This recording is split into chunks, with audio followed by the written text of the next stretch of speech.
વિદ્યાર્થી મિત્રો ઓક્સિડેશન આંક શોધો. કોનો ઓક્સિડેશન આંક? તો અંડરલાઈન કરેલા આપેલ અણુસૂત્રની અંદર અંડરલાઈન કરેલા તત્વનો ઓક્સિડેશન આંક નક્કી કરો. તો વિદ્યાર્થી મિત્રો અહીંયા બધામાં ઓક્સિજન નીચે અંડરલાઈન કરેલી છે. અહીંયા તમે જોઈ શકો છો અને 11 સાયન્સના વિદ્યાર્થીઓને ખબર હશે સામાન્ય રીતે ઓક્સિજનનો ઓક્સિડેશન આંક થાય -2.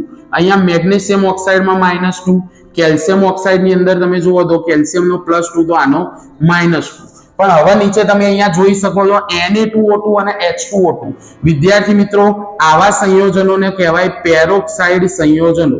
તો પેરોક્સાઇડ સંયોજનની અંદર ઓક્સિજનનો ઓક્સિડેશન આંક થશે -1. કઈ રીતે?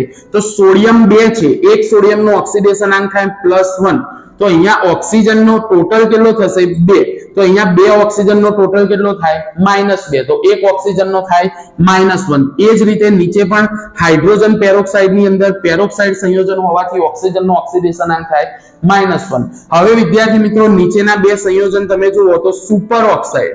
સુપર ઓક્સાઇડની અંદર બાળકો ઓક્સિજનનો ઓક્સિડેશન આંક થાય -1/2.